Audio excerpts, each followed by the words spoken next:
Thank you. Allow me to greet the former president.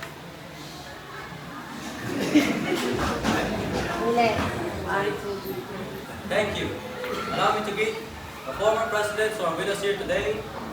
President Joseph Eresito Estrada and President Gloria Macapagal Arias.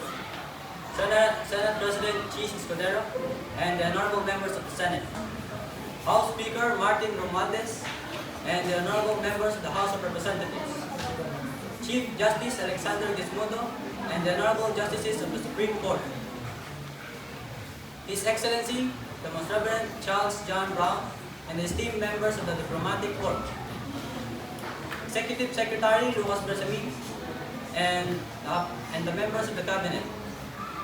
Of course, the First Lady, Luis Araneta Marcos.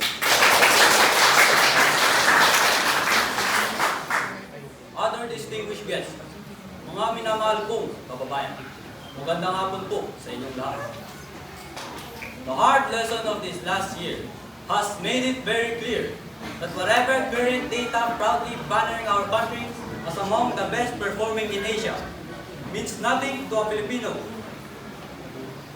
Who is confronted by the price of rice at 45 to 65 pesos per kilo. Bagamat maganda ang statistikang ito, wala itong kabuluhan sa ating mga kababayan na hinaharap ang realidad na mataas ang presyo ng mga bilihin, lalo na ang pagkain, lalo't higit ng bigas.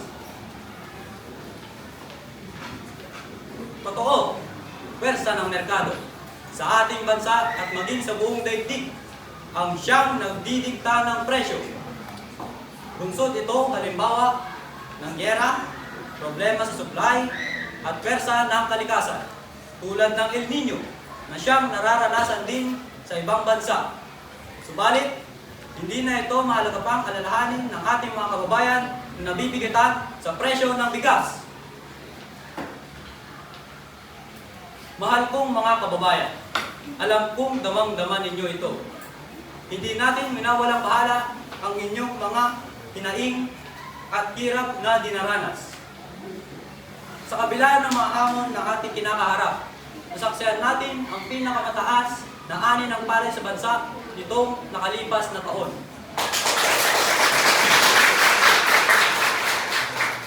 Umalo ito sa lagpas 20 milyong tonelada, ang pinakamataas na ani mula pa noong 1987.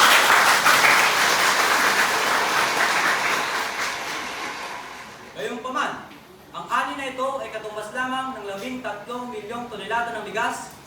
Kulang pa rin ito para sa ating pangailangan na 16 milyong bigas, kung kaya napipilitan tayong mag-angkat.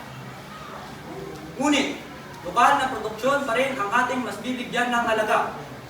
Kaya, patuloy nating sinusuportahan ang sektor ng agrikultura upang mapabilis, mapadali, at mapalakas ang produksyon mula sa pagpunla, pag-ani at paghuli hanggang sa pagbiyahe at pagbenta, at upang maiwasan na rin ang pagkasira ng ating mga produksyon.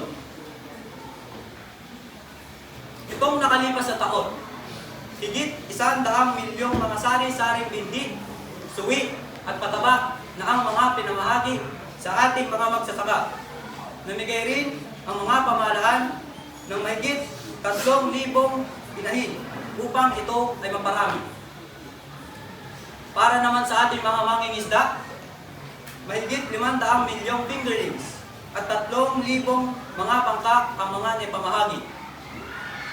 Namigay rin ang pamahalaan,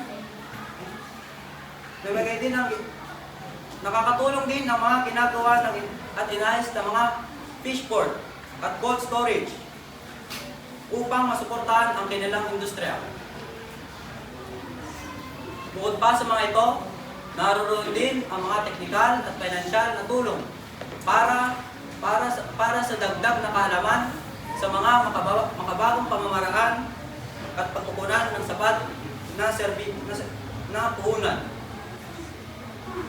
Handa na rin ang pamahalaan na ilabas ang bakuna laban sa African Swine Fever na magpapalakas sa ating mga alagang hayop. at magbibigay ng garantiya sa mga magsasaka laban sa pagkalugi.